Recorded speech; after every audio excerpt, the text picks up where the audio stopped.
రఘు, ప్రసాద్, లక్ష్మణ్, కిషోర్ 10వ తరగతిలో స్నేహితులు. వీళ్లు వేరువేరు ప్రాంతాల్లో పుట్టారు, కానీ వీరిని చదువు కలిపింది.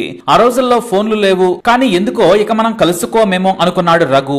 అందుకే 10వ తరగతి పరీక్షలు కాగానే తమ స్కూల్ కు దగ్గరలో ఉన్న ఒక హోటల్లో భోజనానికి వెళ్లారు. వారిలో రఘు కాస్త ధనవంతుడు. అతనే మనం చివరిసారిగా ఒకసారి కలిసి భోజనం చేద్దాం రా అంటూ అందరినీ తీసుకెళ్లాడు. ఆ నలుగురు కూడా ఆ ఏరియాలో పేరున్న రామ్ విలాస్ హోటల్ కు వెళ్లారు. ఆ నలుగురు సరదాగా మాట్లాడుకుంటూ భోజనం చేశారు. అయితే లక్ష్మణ్ ఒక మాట అన్నాడు. అరే, మనం వేరువేరు ప్రాంతాల్లో పుట్టాం, ఇక్కడ కలుసుకున్నాం, చదువు మనల్ని కలిపింది, మన నలుగురి కుటుంబాల పరిస్థితులు వేరు, మళ్ళీ మనం కలుసుకుంటామో లేదో తెలియదు అన్నాడు. ఆ మాట వినేసరికి రఘు మొహం చిన్నబోయింది. కిషోర్ కూడా ఇది నిజమే కదా అన్నాడు. మరోవైపు ప్రసాద్ తాను ముంబై వెళ్తున్నానన్నాడు. మా నాన్నకు బదిలీ అయింది, నిజంగానే కలవకపోవచ్చేమో అన్నాడు. దీంతో కిషోర్ ఒక ఐడియా చెప్పాడు. సరిగ్గా మనం 50 ఏళ్ల తర్వాత ఇదే హోటల్లో ఇదే సమయానికి కలుసుకుందాం అని ఓ డేట్ రాసుకుని నలుగురు 4 చిన్న పేపర్స్ లో 50 ఏళ్ల తర్వాత కలుసుకునే తేదీ సమయాన్ని రాసుకున్నారు. ఆ తరువాత ఆ నలుగురు ఒకరినొకరు కౌగిలించుకొని 50 ఏళ్ల తర్వాత ఎలా కలుసుకుంటామో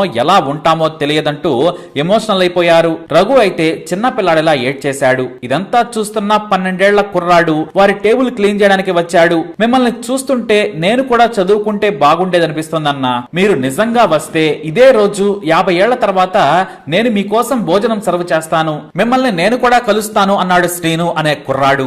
లక్ష్మణ్ మాత్రం నువ్వు మమ్మల్ని కలువు, కానీ 50 ఏళ్ల తర్వాత ఈ హోటల్ కన్నా మంచి హోటల్ కు నువ్వు యజమాని కావాలి, ఇలా తుడిచే స్థానంలో ఉండొద్దు అన్నాడు. తప్పకుండా అన్నా, నేను కూడా కష్టపడి పని చేస్తాను, గొప్పవాడినయ్యాక మీ అందరినీ కలుస్తానన్నాడు. అందరూ సరే అని నవ్వుతూ వెళ్లిపోయారు. శ్రీను మాత్రం వారినే చూస్తూ ఉన్నాడు. సరిగ్గా 50 ఏళ్లు గడిచాయి. నలుగురు స్నేహితులు కలుసుకునే సమయం రానే వచ్చేసింది.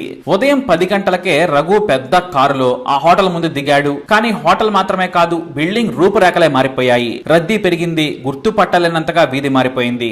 ఒకప్పుడు చిన్న గల్లీ రోడ్డు కాస్త బిజీగా మారిపోయింది.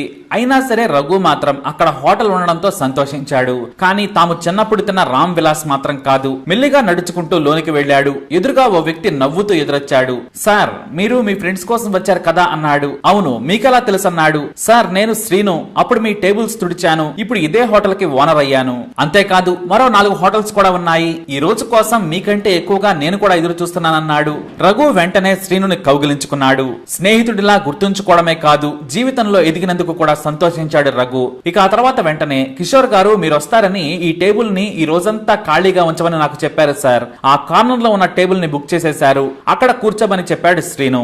ఈ రఘు తండ్రి వ్యాపారాన్ని ముందుకు తీసుకెళ్లే పెద్ద ఫ్యాక్టరీ పెట్టాడు, కోటీశ్వరుడయ్యాడు. ఇక అక్కడ కూర్చున్న కాసేపటికే లక్ష్మణ్ వచ్చాడు. రఘు అనుకుంటూ వేగంగా నడుస్తూ వచ్చి స్నేహితుడిని కౌగిలించుకున్నాడు. నువ్వు వచ్చినందుకు సంతోషం రా అన్నాడు. తాను సెంట్రల్ గవర్నమెంట్ ఉద్యోగం చేసి రిటైర్ అయ్యానని చెప్పాడు లక్ష్మణ్. మరి కాసేపటికి ప్రసాద్ వచ్చాడు. రియల్ ఎస్టేట్ వ్యాపారం చేస్తూ రఘు కూడా బాగానే సంపాదించాడు. ముగ్గురు ఒకరిని ఒకరు చూసుకుని కన్నీళ్లు పెట్టుకున్నారు. వారి చూపులన్నీ రోడ్డు వైపే ఉన్నాయి. ఎందుకంటే కిషోర్ ఎప్పుడు వస్తాడా అని ఎదురు చూస్తున్నారు. అయితే అక్కడున్న లక్ష్మణ్ అందుకున్నాడు. టేబుల్ బుక్ చేసిందే వాడు, తప్పకుండా వచ్చేస్తాడులే, కాస్త లేట్ అవుతుందేమో అని అంటూ ఉండగానే వారికి బ్రేక్ఫాస్ట్ సర్వ్ చేయించాడు హోటల్ యజమాని శ్రీను. కిషోర్ గారు స్వయంగా నా దగ్గరకు వచ్చి మీకు ఈ టేబుల్ బుక్ చేశారు, అది కూడా నెల ముందే, మీరు కంగారు పడకుండా తినమని చెప్పాడు శ్రీను.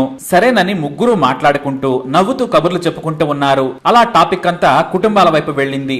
చిన్ననాటి చిలిపి పనులు గుర్తు చేసుకుని నవ్వుకుంటూ ఉన్నారు. అలా చాలా సమయం గడిచింది. అయినా సరే కిషోర్ రాలేదు. ఇక అప్పటికే లంచ్ టైం కూడా అయింది. ముగ్గురు నవ్వుకుంటూ ఉండగానే ఈ లోపు మంచి భోజనం పంపించాడు శ్రీను. అది కూడా 10 వెరైటీలతో. రఘుకు నచ్చిన పలావుతో పాటు ప్రసాద్ కు ఇష్టమైన చేపల పులుసు, లక్ష్మణకు గోంగూరతో పాటు మటన్ ఫ్రై కూడా. మాకు నచ్చిన వంటకాలన్నీ నీకెలా తెలిసిన శ్రీను వైపు చూశారు. నాకు నెల ముందే ఈ రోజు కోసం ఎవరికి ఏ వంటకాలు కావాలో గుర్తు తెచ్చుకొని మరి చేయించారు కిషోర్ గారు. అంతేకాదు కిషోర్ గారి కోసం కూడా చేయమన్నారు. పప్పు, కాకరకాయ ఫ్రై ఇవన్నీ ముందుగానే చేసి ఇంకా రాకపోవడం ఏంటని రఘు అన్నాడు.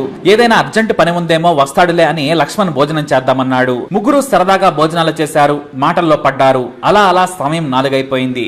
అయినా సరే కిషోర్ రాలేదు. మరోవైపు శ్రీను వారికి కాఫీ సర్వ్ చేసేశాడు. అయినా సరే వారికి మనస్సులా లేదు. అందరూ కాస్తంత మౌనంగా ఉన్నారు. ఇక ముగ్గురు కూడా కిషోర్ గురించి మాట్లాడుకోవడం మొదలుపెట్టారు. పెట్టారు. ఏమైనా వాడు గట్టివాడు, 6 అడుగుల ఆజానుబాహుడు, చదువులో కూడా టాపర్, ముందు చూపు కూడా కలవాడు. అందుకే మనం వస్తున్నామని ముందే అరేంజ్ చేసేశాడు. కానీ ఇంకా రాకపోవడం ఏంటి? ఇవే సందేహాలు. కాఫీ తాగేశారు. తమ స్నేహితుడు రాలేడేమో అని ముగ్గురు ధీరంగా మారిపోయారు. ఆ టేబుల్ మీద నుంచి అలా హోటల్లో నడుచుకుంటూ బయటకు రాగా పరుగున ఓ వ్యక్తి వచ్చి కారు దిగాడు.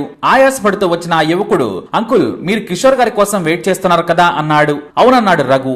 వెంటనే ముగ్గురి కాళ్ల మీద పడి ఆశీర్వాదం తీసుకున్నాడు ఆ వ్యక్తి. వారికేమీ అర్థం కాలేదు. సార్, నా పేరు దుర్గా కిషోర్. నేను కిషోర్ గారి అబ్బాయిని. నాన్న నెల క్రితమే చనిపోయాడు. నాన్నకి క్యాన్సర్ సోకింది. మీ గురించి ఎంతగానో చెప్పేవాడు అని బాధగా చెప్పాడు దుర్గా కిషోర్. మీరు ఈ రోజు కలుసుకుంటారని నాన్న నాకు చిన్నప్పటి నుంచి చెబుతూ ఉన్నారు. మిమ్మల్ని కలుసుకోవాలని మరో నెల రోజులు తనను బ్రతికించాలని ఆ దేవుడికి ప్రార్థనలు కూడా చేశాడు. కానీ నాన్న చనిపోయారు. ముందే చెబితే మీకు సంతోషం ఉండదు. 50 ఏళ్ల తర్వాత కలుసుకున్నందుకు మీ సంతోషాన్ని నాన్న మరణం కన్నీళ్లు పెట్టిస్తుందని చెప్పాడు. అందుకే వాళ్ళు హాయిగా తనివి తీరా మాట్లాడుకుని వెళ్లిపోయే ముందే కలవమని చెప్పి ఓ లేఖని వారి చేతిలో పెట్టాడు దుర్గా కిషోర్. ఆ లేఖను చదివిన ముగ్గురు కన్నీళ్లు పెట్టుకున్నారు. దుర్గను దగ్గరకు తీసుకుని ఆప్యాయంగా కౌగిలించుకున్నారు. ప్రాణ స్నేహితులమైన 50 ఏళ్లు దూరంగా ఉండి తప్పు చేశాం. ఇక నుంచి వీలైతే ప్రతిసారి కలుసుకుంటాం. కానీ మా కిషోర్ గారి స్థానంలో నువ్వే మాకు ఫ్రెండ్. మాతో కలుస్తావా అన్నాడు రఘు. తప్పకుండా అంకుల్ అన్నాడు దుర్గా.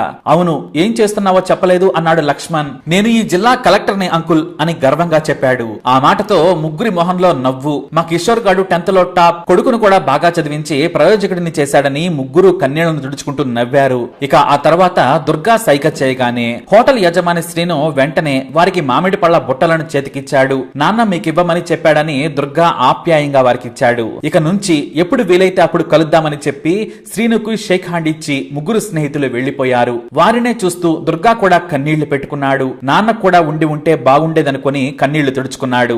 వెనుక నుంచి ఓ చెయ్యి భుజాన్ని ఆప్యాయంగా తట్టింది. తిరిగి చూస్తే హోటల్ యజమాని సీను. నేను వారి స్నేహానికి సాక్షిని. వారి ఒక్క మాట నన్ను ఈ స్థాయికి చేర్చింది. ఇక నుంచి నువ్వు కూడా వారి స్నేహంలో భాగం అన్నాడు. కాదు, ఇక నుంచి మీరు కూడా అంటూ దుర్గా కిషోర్ శ్రీనుని కౌగిలించుకున్నాడు. ఇద్దరు కాఫీ తాగుతూ కాసేపు కబుర్లు చెప్పుకున్నారు. అలా రాత్రి 7 గంటలైంది. ఆ తర్వాత దుర్గా కిషోర్ కూడా వెళ్లిపోయాడు. శ్రీను మాత్రం ఆ స్నేహితులు కూర్చున్న టేబుల్ దగ్గర కూర్చొని గత జీవితాన్ని గుర్తుకు తెచ్చుకొని కన్నీళ్లు పెట్టుకున్నాడు. మరి ఈ స్టోరీపై మీ అభిప్రాయాన్ని కమెంట్ ద్వారా తెలియజేయండి. వీడియోని లైక్ చేయండి, షేర్ చేయండి, మా ఛానల్ సబ్స్క్రైబ్ చేసుకోండి.